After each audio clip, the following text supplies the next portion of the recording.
You are now tuned into Flippin' the Birds, a Philly Sports Network podcast.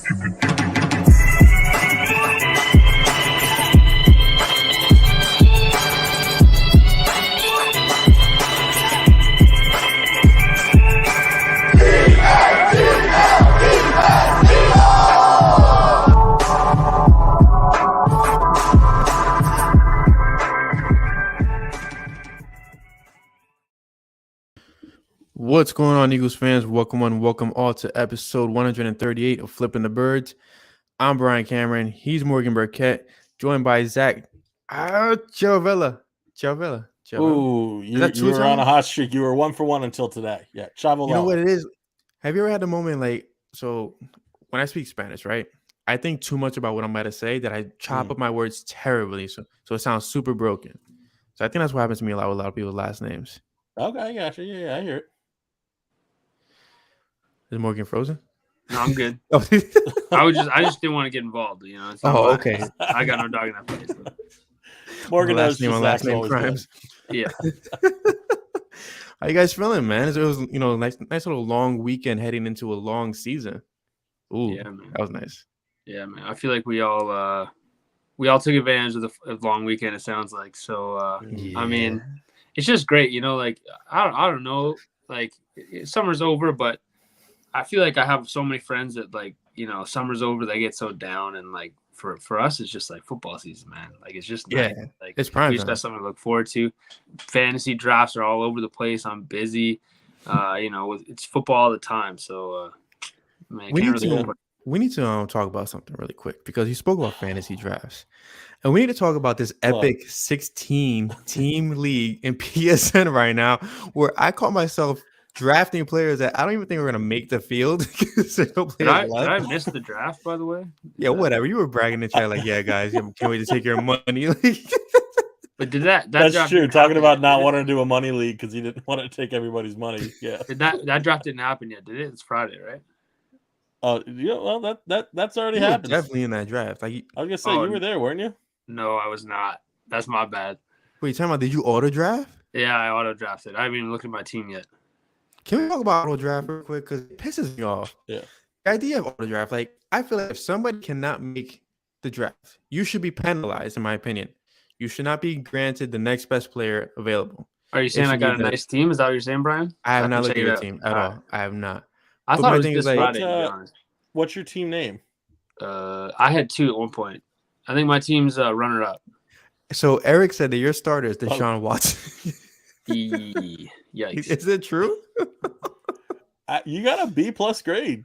All right. How? Because it's auto draft. But you see, that's what pisses me off because it's a computer drafting next best player. But you can't be penalized for not making a draft. You can't listen to grades, man. Like obviously, if it auto drafts the team for you, it's going to give you a good grade. Yeah. But that's my fault. I'll make some trades.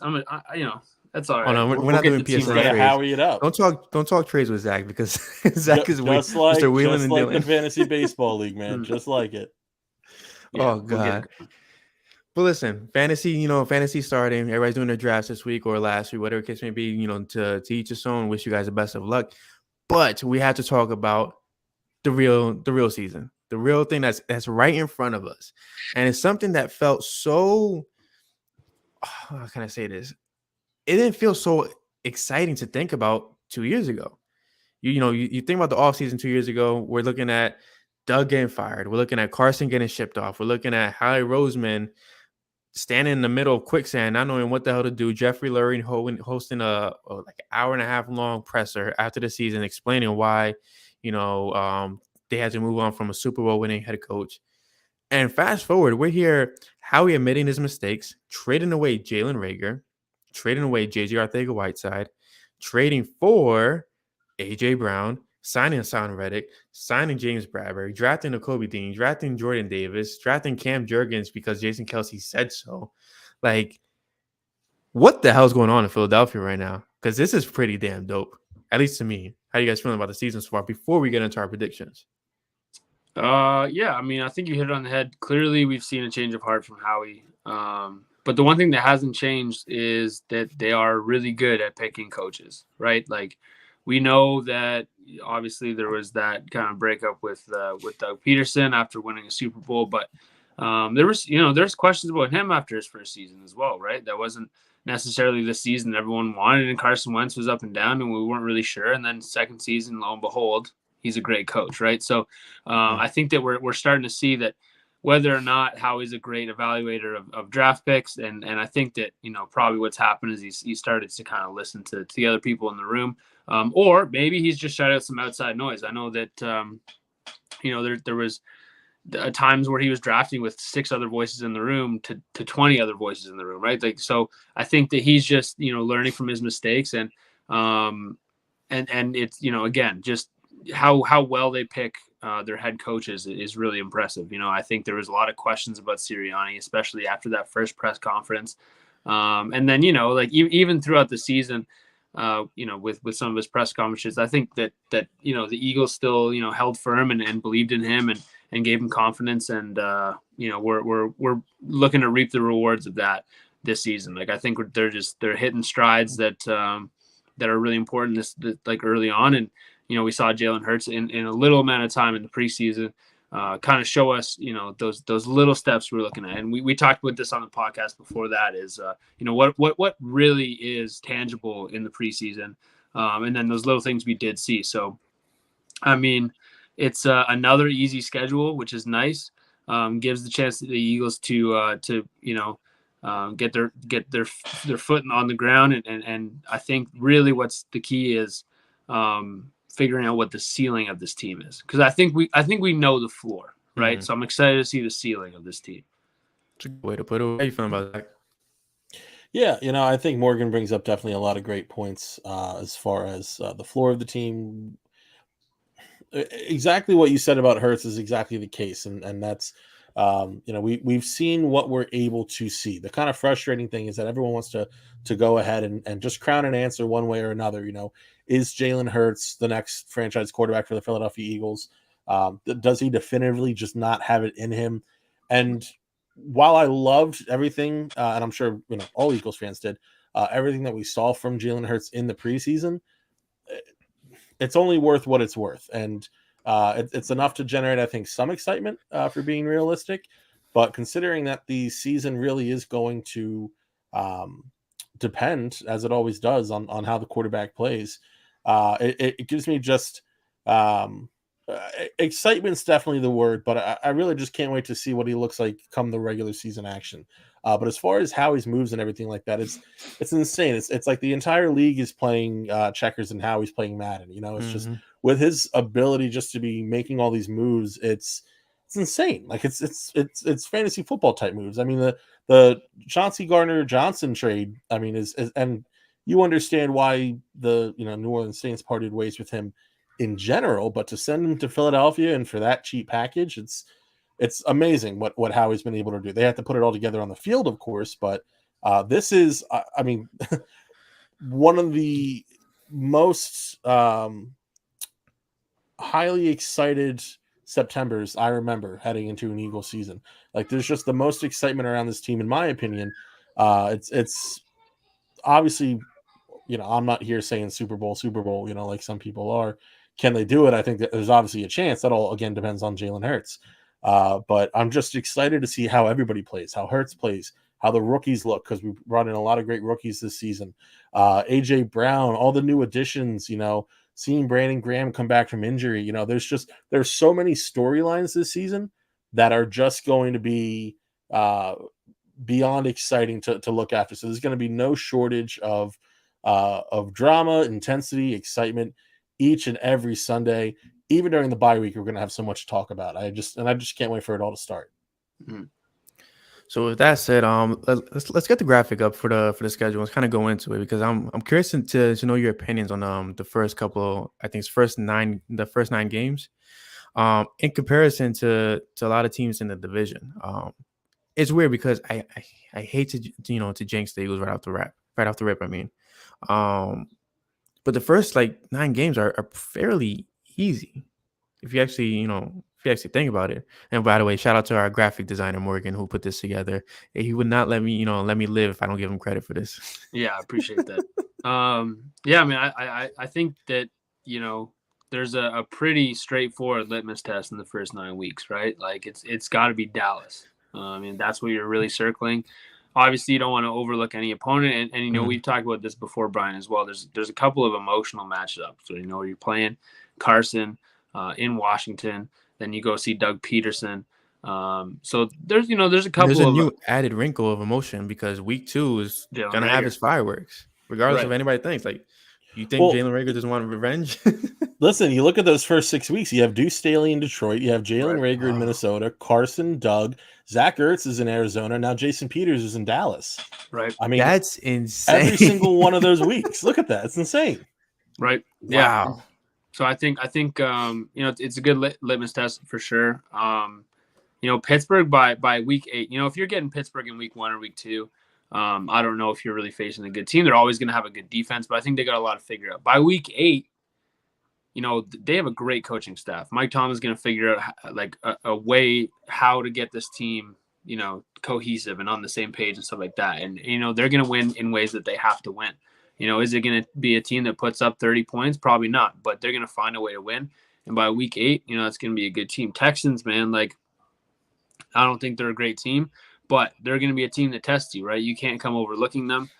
So there's some good tests, and I think this is kind of how you want your season, honestly. Like, maybe a bit later of a bye or something like that, but it kind of ramps up, right? So Lions, I think, will be a good first test. I think a lot of people are overlooking the Lions, something I'm sure we'll talk about later on the pod, but this is a team that was really in a lot of really close games last season.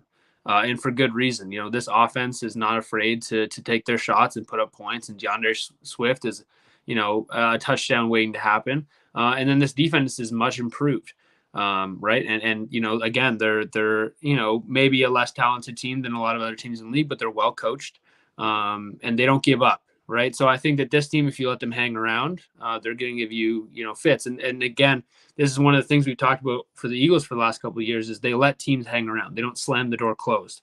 So that's a nice first test. Then you go to the Vikings.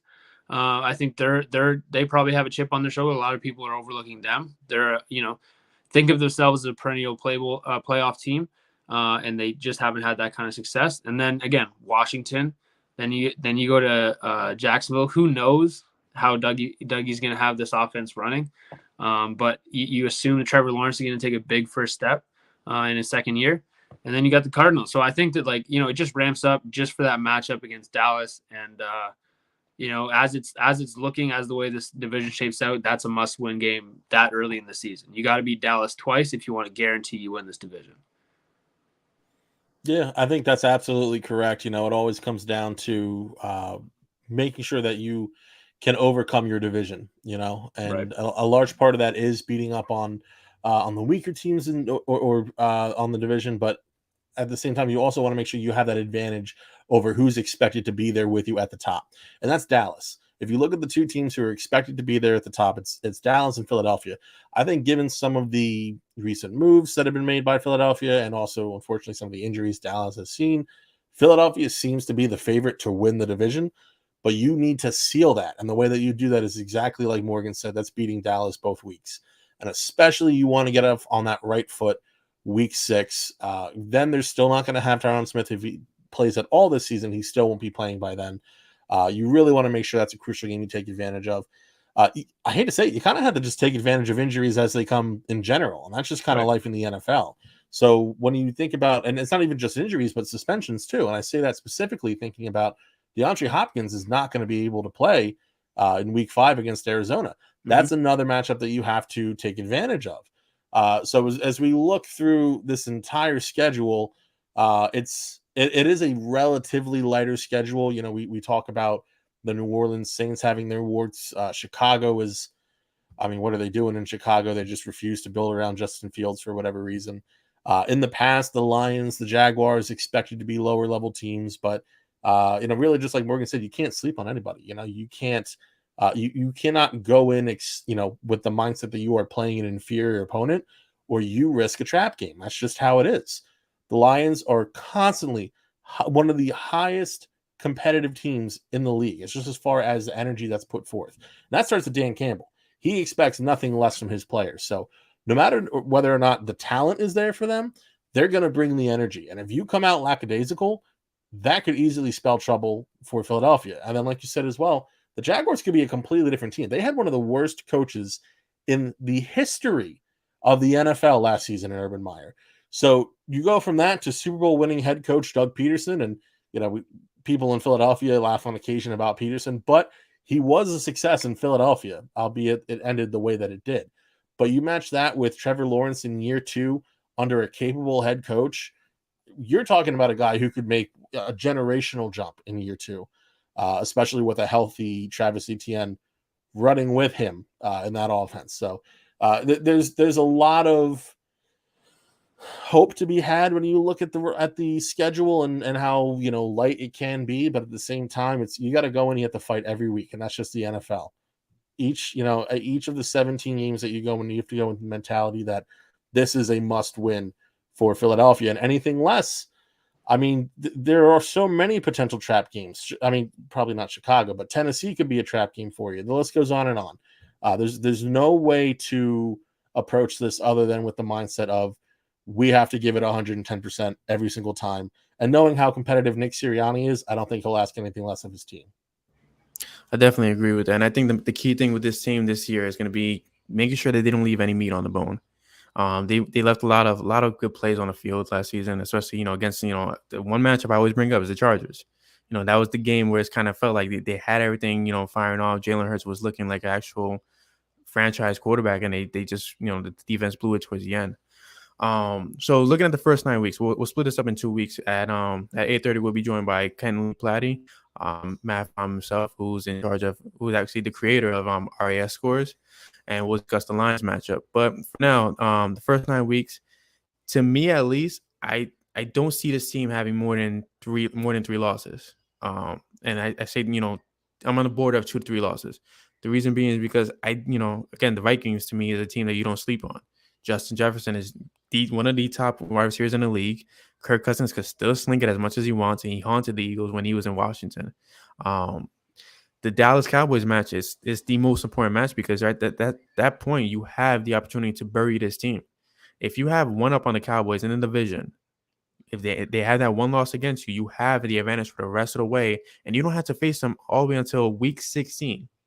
Mm-hmm. So if you could bury them right there, just put them down where they need to be, and have that success going forward, I feel like this team, there's no way you don't win the division.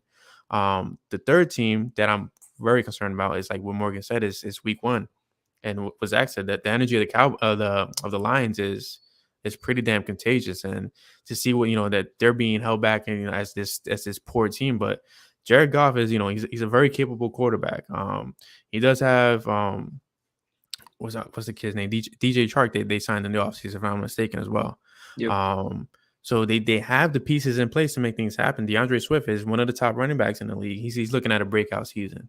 So to me, those are the 3 teams you can't underestimate, but those are the 3 teams that you need to beat. Arizona, I feel like it'd be a competitive matchup, but we don't know where Arizona is going to be because 1, DeAndre Hopkins is in there. 2, Kyler Murray is distracted with everything that happened with this offseason. Yes, you got your contract, but you got your contract in the most humiliating fashion that you could have gotten in it. Jacksonville, I don't see Trevor Lawrence being that guy yet, whereas he's such a threat. I am curious to see how Doug Peterson responds to this, to the Philadelphia Eagles in Philadelphia, but I don't see them losing that. The Carson Wentz Jalen Hurts game is very, very how can I say this? It's an attractive matchup just because it's the backup versus the franchise QB, however people want to paint it. But to me, it's like I don't see them having more than 3 losses within the first 9 weeks of the season. Mm-hmm. Yeah, I think you highlighted some of the similar games that I probably would have highlighted. I think there's a lot of situational barriers for this team that obviously they have a lot of short weeks. They have 2 Monday night games. They have a Thursday night game. That's going to always play a factor. You play Tennessee late in the year at home. So, that's a great running game. You don't necessarily want to have them that late in the year. You'd obviously prefer to have them early on when the weather's nice. But I think flat out, without considering those things, the teams that I really worry about are the teams that are just going to sling the football and put up a lot of points. Because I think as good as this offense can be, there's not going to be a complete 180 about how they function and how they operate and how they're built. This is still a team that's going to march the football down the field, and they'll have their explosive plays, but that's just not how this team is built. So those teams that are just going to put up points quickly, like potentially the Vikings, right? Potentially the Cardinals. I know they don't have DeAndre Hopkins, but I think a lot of people are sleeping on just how impressive Kyler Murray can be and just how fast Hollywood Brown is, right? And they're gonna find ways, right? Like there's a reason why they're comfortable fielding that team, and the offense hasn't changed. The offense is still really potent, and I think people are talking about the Cardinals, that ended the year last year, whereas they were off to a really hot start, and they're going to continue that trend. Teams don't necessarily flip the script in a 180 that quickly. So I think those kind of teams, and again, Dallas is one of those teams, right? Like their defense is improving, but I still think the MO of this team is put up as much points as they can and hope their defense can make a few stops. So those are those teams where I think the Eagles need to prove that their defense can stop offenses from scoring on them easily. And no, I think that, one of the benefits they have is they added some really impressive linebackers and some help on the defensive line. But, we're not really sure. Like, I really like the Chauncey Gardner-Johnson pickup. I think he's a great player. How he fits in this defense and whether or not he's going to assume a role in that too high safety look that Jonathan Gannon loves, that remains to be seen. He's a great slot corner.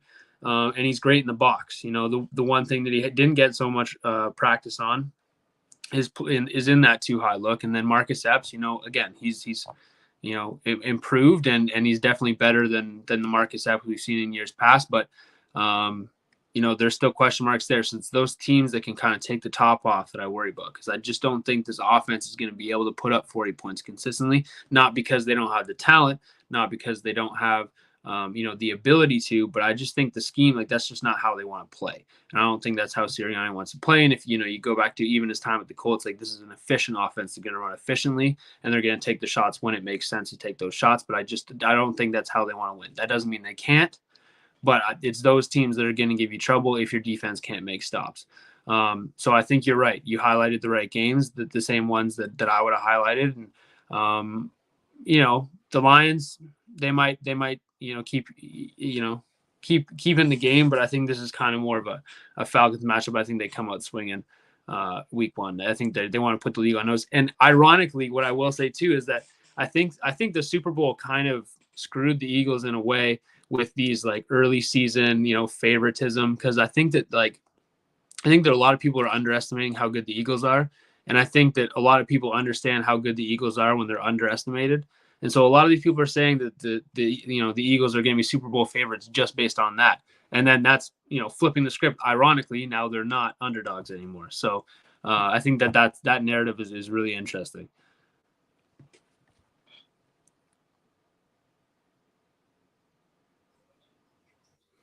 All right, awesome. So how many losses do you have them facing for the first 9 weeks?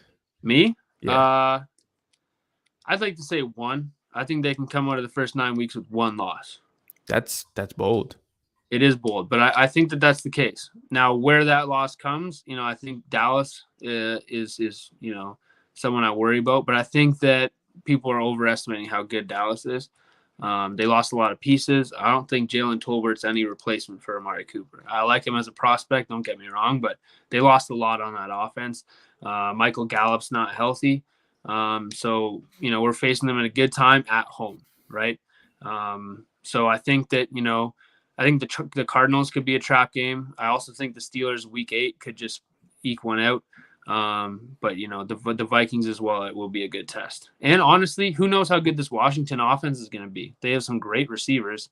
And Carson Wentz, when he's good, he's really good. So it's interesting to know.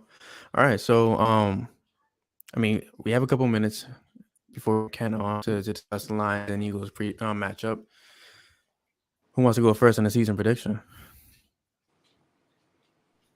I can go real quick. So for the prediction for the season, for me, I got the Birds going 12-5, and I'm pretty happy with that result. I'll be honest, but when you're looking at the first half of the the schedule those first 9 weeks, kind of like Morgan said, I'm fairly confident in how they're going to be able to approach and maybe not dominate the competition, but at least just consistently pull out the wins, which is what matters at the end of the day. So when you're looking at teams like, playing at Indianapolis, against Green Bay, I do just in Dallas, I do have some pause there. I could see that as a potential loss, assuming that the team's a bit healthier, chemistry's built up a little bit between Dak and his receivers. There is the possibility of them not really being 100% invested in week 18. I do think that they probably will, because I think they'll be in a position to fight for home field advantage. But 12-5 is really where I'm feeling. I do kind of, and Morgan mentioned he's not too sure about this Washington team. That is kind of what I'm looking at, that week 3 right there. Carson Wentz is going to be so motivated against this team. Terry McLaurin's absolutely a monster. Antonio Gibson, obviously we know he wasn't initially meant to be the starter, but that's just one more chip on his shoulder, and he's fantastic in the passing game as well. It is definitely a matchup, and of course the defense, anyone under Ron Rivera's defense, but specifically some of those playmakers they have in Washington. It's a game that I'm keeping a close eye on, but I do feel very confident at 12-5.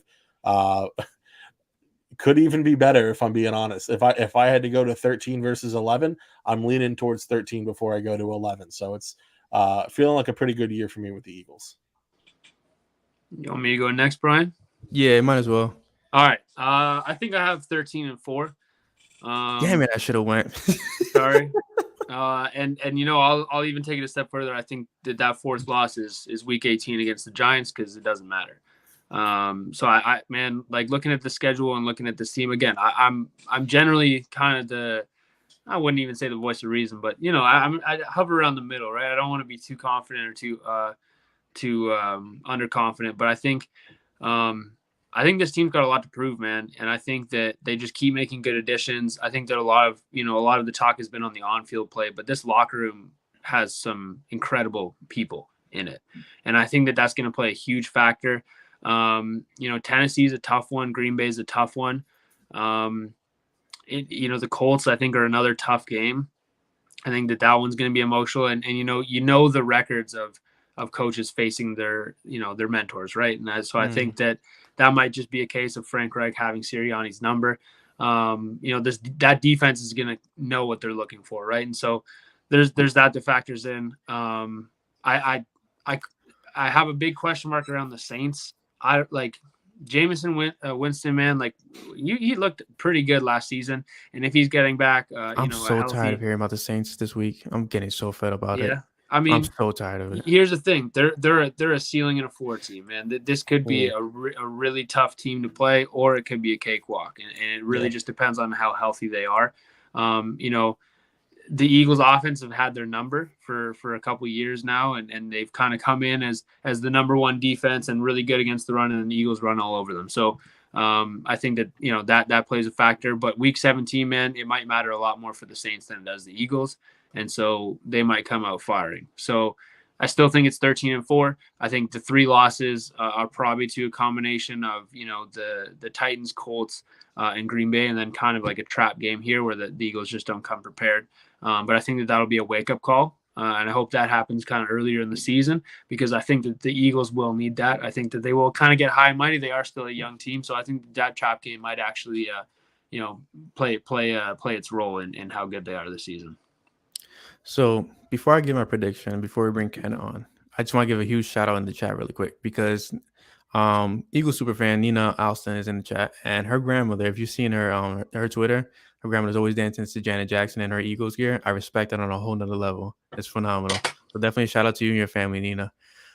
For me, I'm stuck between you and Zach because I want to say 13-4, but I want to say 12-5.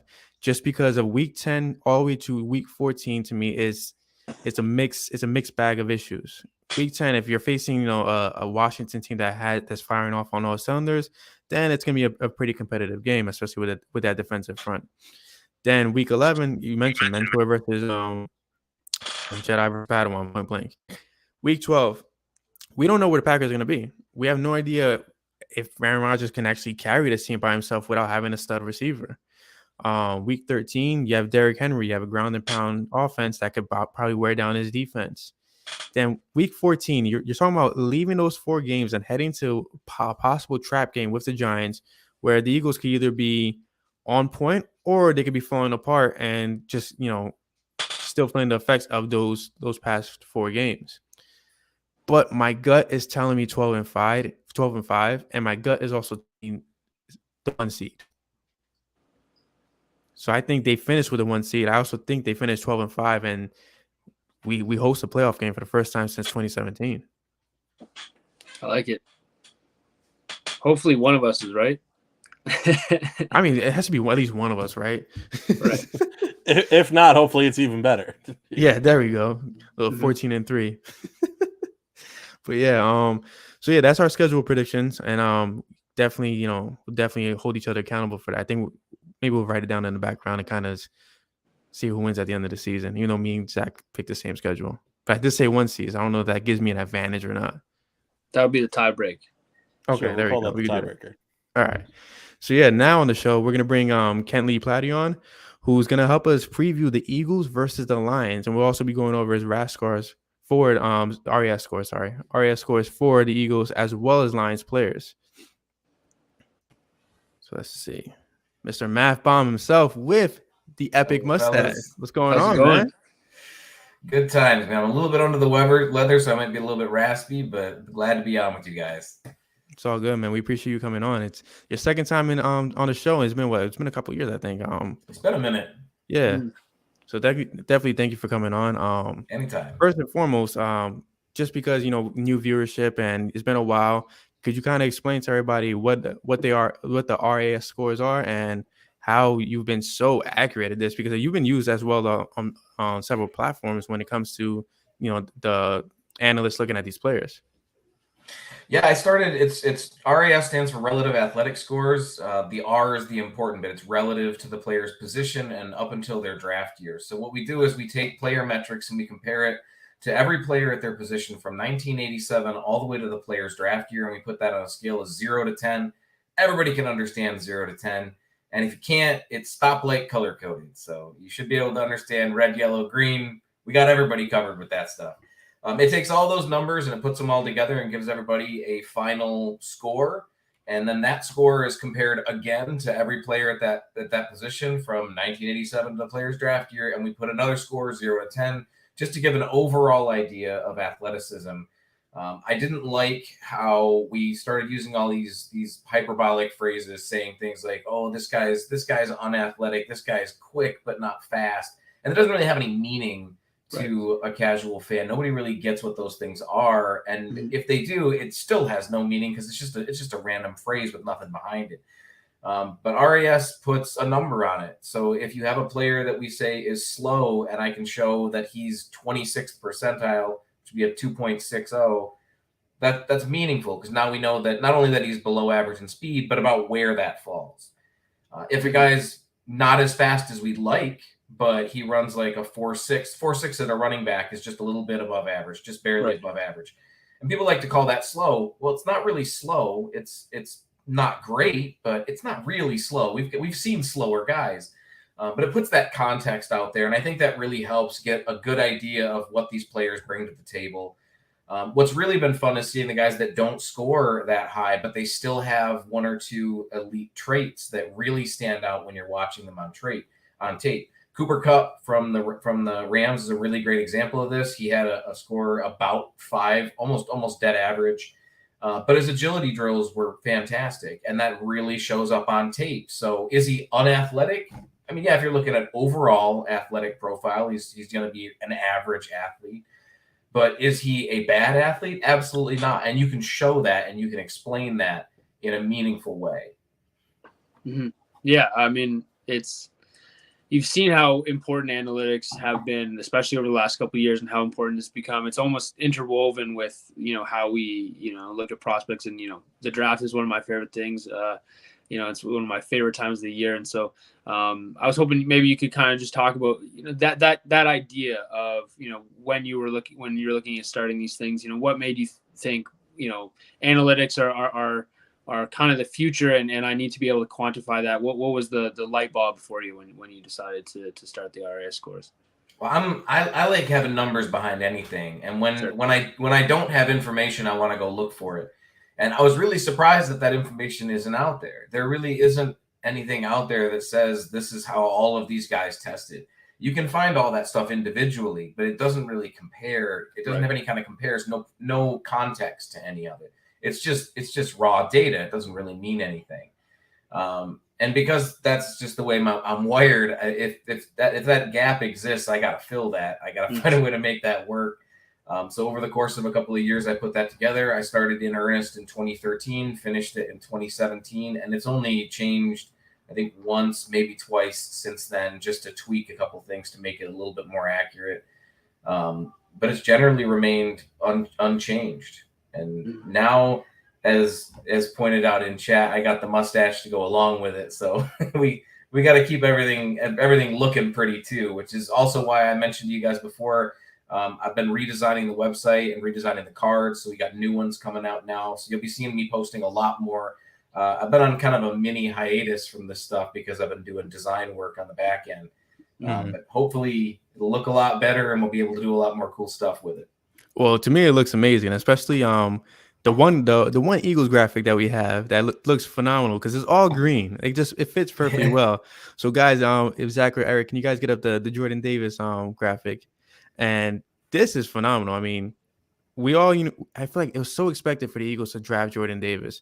But what to you makes this guy just a phenomenal, not only athlete, but just a phenomenal asset for the Philadelphia Eagles going forward? Yeah, and I'm not just the fact that he tested out as the best athlete at defensive tackle, but overall, his actual raw average was the second highest of any player in the entire RAS database all time. Wow. The only guy ahead of him was Calvin Johnson. And nobody's touching Calvin Johnson. People can try. But Calvin Johnson's worst test was a 97th percentile test. That was his worst one, his low water mark. So sorry that 88th percentile is impressive from Jordan Davis, but it's not quite 97. But I think what this really illustrates, not just that it's a lot of good numbers, it's a lot of green, that's all fantastic. But those two numbers in that size category are 99th and 97th percentile. And on top of that, all of these other numbers are insane. Even if he wasn't huge, these would be crazy numbers for a defensive tackle to put up. But you add into that he's one of the largest defensive tackles to ever come out of the draft. And it just boggles the mind to think about.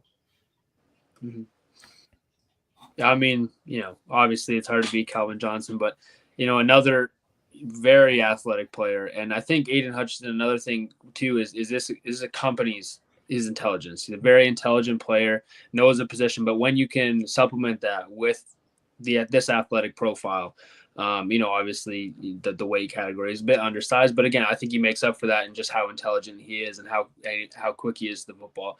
But the Lions got a really good defensive lineman as well. I was wondering if you could kind of speak on what kind of impact that's going to make for this team. Yeah, it was really surprising when Hutchinson was coming out that the big argument against him was that he didn't have the requisite athleticism. And I never once got that from his tape. And I kept saying, this is the kind of numbers you're going to get from him. He's a fantastic athlete. He has incredible bend, one of the best cone times for any defensive end ever. And he's just a really good player on top of all this. I mean, fantastic athleticism aside, he's a really good football player. He's really good at setting the edge, and he has a plan when he goes into the pass rush. It's really interesting to watch a player like him play because we always talk about guys with that motor, guys that just keep going, right? And that's really where he shines because on top of the athleticism, on top of the fact that he's pretty technically sound, he just doesn't stop. He just keeps going. The Lions haven't had a guy like that. Each of their their leading sack artists for the last 2 years have been rotational guys that come in and earn their keep against the pass. And that's not a bad thing, but you don't have a guy that's consistently doing that every play. There's going to be plays where somebody's not getting to the quarterback, somebody's not getting home. And if that's the case, teams are going to be able to take advantage of that. And that's been a problem for the Lions for the past few years. So getting a guy who can do this consistently, even if it's just above average consistently, that's better than what they've had for the last several years, and something they desperately need. Mm-hmm.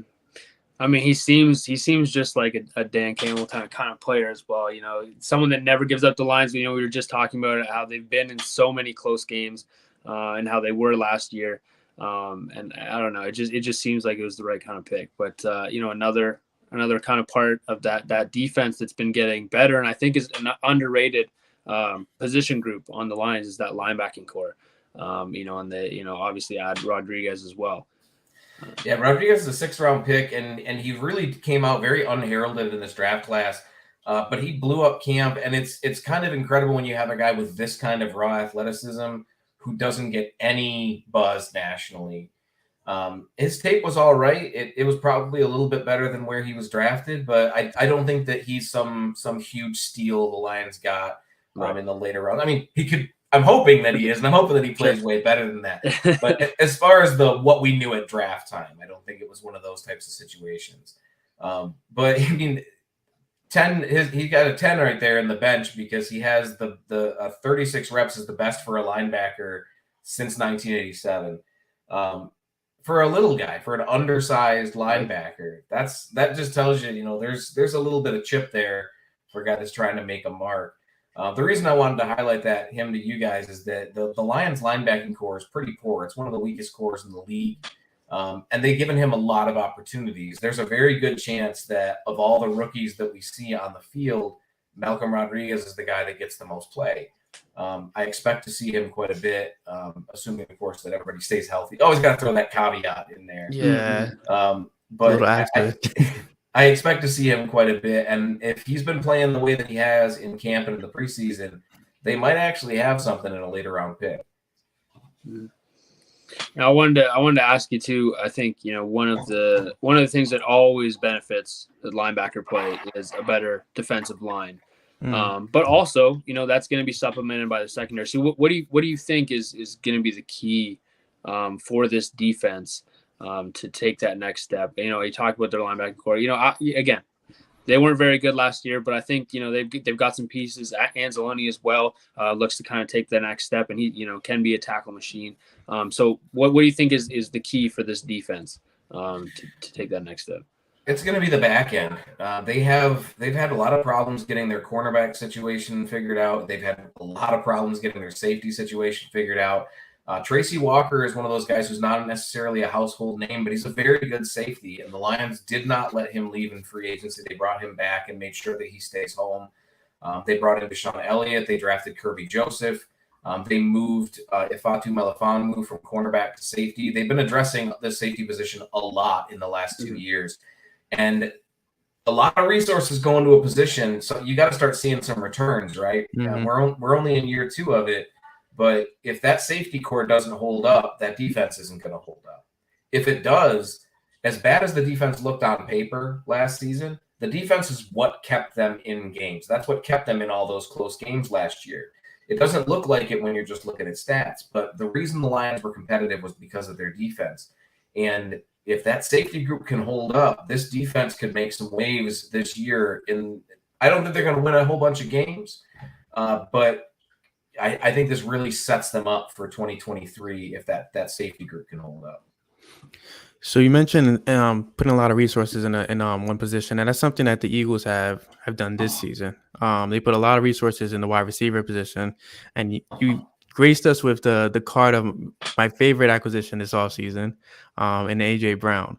And when we first spoke, we had the RAS score, the RAS score. I don't know why I keep on saying RAS. RAS score works, man. It's just kind of like part abbreviation, part words, just throw it all together. The RAS score, correct me if I'm wrong, JJ had actually a pretty good RAS score coming out of college. Arcega-Whiteside? Yeah. It was decent. I think it was in the 6s or the 7s. It was above average. Okay. If I remember, he was a little bit stiff, but he was one of those straight line guys, right? Tall and fast. So now we have this. I'm sorry, I get really excited about this. But you finally have a freaking wide receiver that can catch the ball. Forgive me, Rager. But we do have a question on from one of our producers, Eric, who will probably jump on now about AJ's RAS score. Yeah, absolutely. It's a good score overall. 8.6 is in that elite range. Anything above 8 is right where you want to be. And I want to point out, it's color coded and it's nice to be above 8. But if you have a guy that's in that yellow range, it's not a terrible thing, right? Especially at wide receiver, because there's so many different roles that guys can take in a receiving core. When you have a bigger receiver, though, and AJ Brown, he's not super tall, but he is a thicker receiver. You want them to have some athletic traits, and he's got that explosiveness. He's got that power. He doesn't have a lot of weaknesses in his athletic profile. In fact, no weaknesses in his athletic profile. When you got a guy who can push you around, who doesn't have a whole lot of problems in his game, it's really tough to beat that.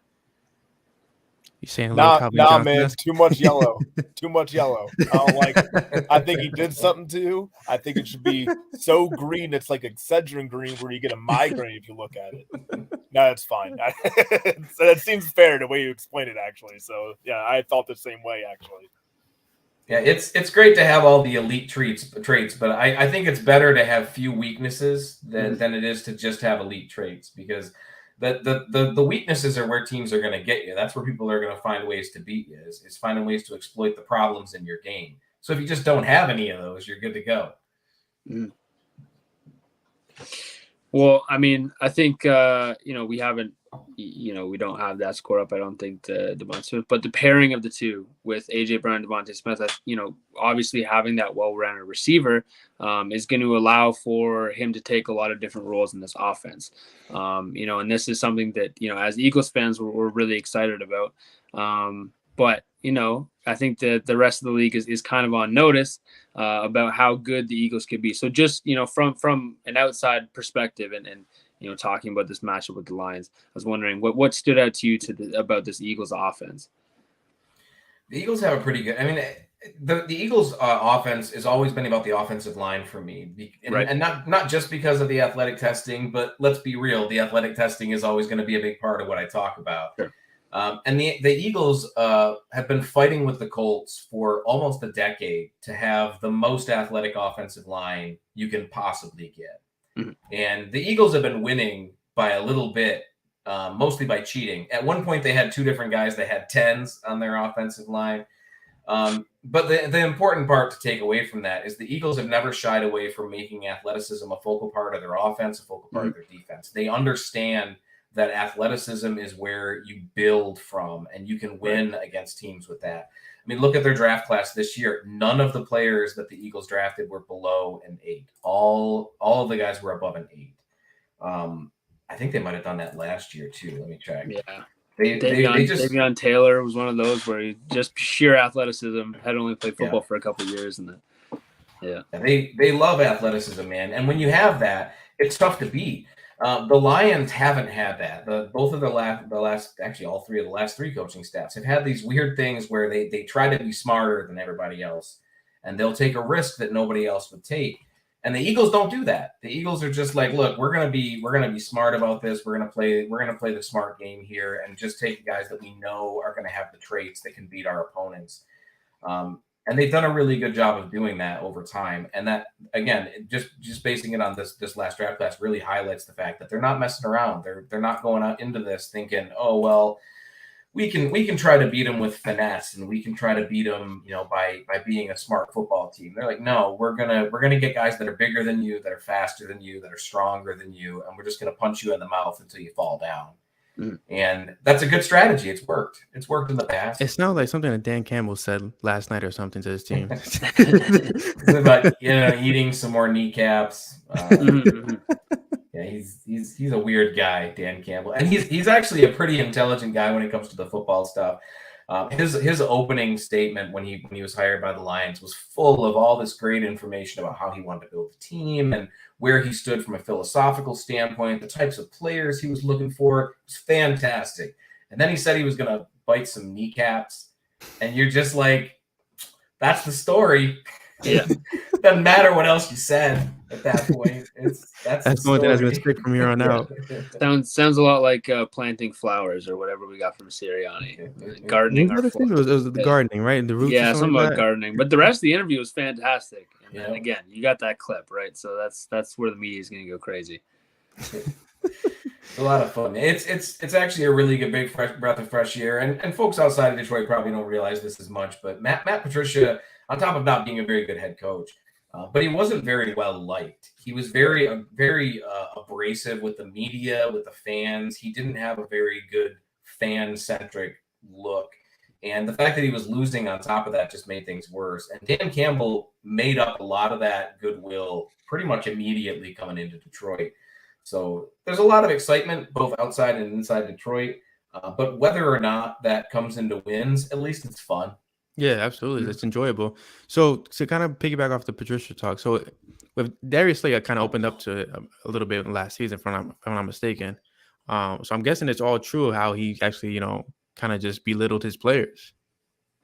Yeah, he went kind of full. I think I'm Bill Belichick, but I ain't. It's been that death knell for a lot of Bill Belichick's disciples, thinking that they can do the same type of stuff that he did. You got to build that respect. You can't just walk in and expect it. And Matt Patricia was that guy. He didn't really like, and this is so weird from a philosophical standpoint, but he didn't like players who were outspoken leaders. He didn't like guys that took the reins themselves. And Darius Slay was one of those guys. Tracy Walker was one of those guys, and he almost got ran out of Detroit too. We're lucky that they were able to bring him back. Quandre Diggs was run out of town for pretty much that same thing. He just didn't like guys that wanted to lead from the players. He wanted to be that guy, and he wanted to be the king, and that was it. And it rubs a lot of guys the wrong way. If you don't have that clout, you can't just walk around saying you've got it. Mm-hmm. Absolutely. I guess the pencil gimmick didn't work. Nope. Players are going to spot a fake, man. And you guys have seen Darius Slay. You've seen every interview with him. Phenomenal. He's going to spot a fake from a mile away. He's gonna be the first guy in the room to see it, and he's gonna be the one that tells everybody else that that's a fake. He ain't gonna hold back. Now, Zach, did you have someone to ask, or before I jump ahead of you? Okay. So yeah, I wanted to talk about we've been talking about athleticism as well. This Lions offense has some really impressive athletes, and just some obviously they added Jameson Williams as well, who will be injured, but clearly this offense is trying to get more athletic. And when you have a guy like Jared Goff, who I'm sure he's the incumbent starter until they can find a replacement, but really good at getting the ball into the hands of his playmakers. That really is the key, is just adding athletes. So what is your outlook for this offense? And I think, from my perspective, an offense that is greatly underrated and can really put up points if they get everything together. What's kind of your outlook for this offense?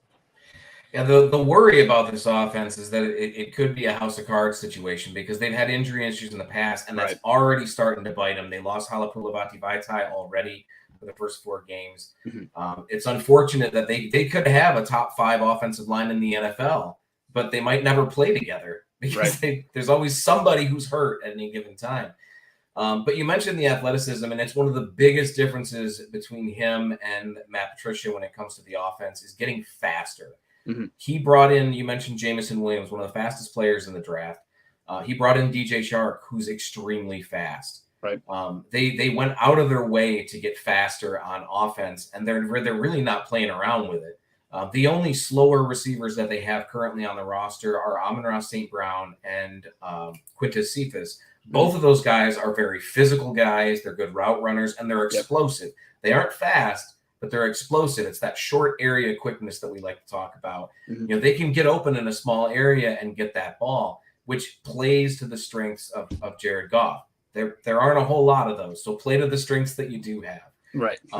If you have those guys, and you're starting to pull in guys that have wheels that can move, you can try to turn what could be a very mediocre offense, which is what we saw last year, into something actually dangerous, because you have to worry about those guys that can break away with it. Mm-hmm. We have DeAndre Swift in the backfield, who's a breakaway threat with his speed, but then they counter that with Williams, who's a great inline runner. So they know that they can go out on any given play, and they can either punch somebody right in the face, or they can go out there and run a fade or run a streak and go up the field. they know they can mix things up, and that keeps them from being predictable. Whereas in previously, when you have a limited quarterback, what we saw under their play caller at the beginning of the year last year before Ben Johnson took over is it got really predictable, and teams just knew where everything was going to be. They could play up. If it was going to go deep, they knew it was coming, and they could play deep. You're giving teams some incentive to try to play a little bit more conservatively because they don't know what's coming. And that's different than what we saw last year. Mm-hmm. So hopefully that starts to translate into some big changes on offense. So going into week one, you guys, I want to say you guys finished, a little bit more consistent last season as far as how the offense. Like, I mean, you had the breakout of Amon-Ra St. Brown. You guys added DJ Shark. You have a healthy DeAndre Swift. You do have Jamal Williams, so I love him as a backup. Against this Eagles team, who is it? TJ Hawkinson. As well, yes. Mm-hmm. Against this Eagles team, this reloaded defense, reloaded offense, how do you see this panning out for both teams in this regard? And what's your score prediction? I don't think the Lions are going to come out on top in this. They might, but I think this is going to be a little bit of a follow-up to how they were playing last year, where they play very close, much closer than they probably should be. I mentioned before the Eagles are a very talented, athletic team. The Lions are getting there, but they're not quite there yet. They're still working on some things. So I think you're going to have a lot of situations where the Lions have a great play on first down on defense. They have a great play on second down on defense, and then they give up a third and long because of one guy. It's always going to be that one guy who can't hold it together, And I think we're still going to see Derek that. Barnett. Got to draft pass rushers with high athletic scores, man. You can't. There's certain positions you can't skimp at, and that's one of them. And some high IQ too. But there's always going to be that guy. There's always going to be somebody who misses his assignment. And the Lions just aren't sound enough as a roster to really hold it together for a full 60 minutes, in my opinion. The Eagles aren't a perfect roster either. I know I heard you guys' game predictions predicting the 12 and 13 wins. They're a very good team, and they might hit that. I'm not sure that that's going to be as easy against a team like the Lions because they're a little bit less predictable than they used to be. And that unpredictability, man, that can throw a wrench in any game plan. Absolutely. I'm not even sure who's going to be calling plays on offense at the moment. They haven't said whether it's going to be Ben Johnson or Dan Campbell. I feel like it's going to be Ben Johnson. The Lions are one of the youngest teams in the league. They're also one of the most inexperienced teams in the league, both as a roster and as a coaching staff. They have a lot of really talented play callers and talented coaches, but not a lot of guys that have some meat behind their resume who can sit here and say, oh, this is the type of scheme that I run. Here's why it's dynamic. You have Shanahan coming from that tree, and you knew coming into it that the type of stuff that he was going to do because he had that history and he had that long tenure working with his dad. The Lions guys don't have that. They've got a much shorter history and much shorter timeline. Ben Johnson, as I said, could be calling the plays. He's only got a few games under his belt, and they were good games. But I think they went 500 in those games. It's not perfect. We still got a lot of work to do. But you're not sure what's going to be coming, and that's always going to be a concern when you have any team because you can break those game plans out. I think the Eagles are going to win by anywhere to 3-7. I think it comes down to that fourth quarter and trying to hold things together. I think the Eagles start to lose it a little bit as the second half starts and then pull it together before the second half finishes and either stop a long drive and keep the Lions from putting it up or quickly score again just to put more points on the board and put it out of touch. It's fair. I think before you came on, me and Morgan both said how unpredictable the Lions could be in the first week, just because it's a young team, but it's a team that has a lot of fire. Especially it starts with Mr. Kneecaps himself, Dan Campbell. So I personally think it's gonna be pretty close as well. I'm stuck between 24-21 versus 28-21, just for the simple fact I feel like the Eagles do pull it off towards the end, just because they put everything back together. But I think it's gonna be a fairly closer game than people are expecting it to be. And it's week one in the NFL. Anything can happen. Just hopefully it benefits my fantasy team, but anything can happen. Yeah.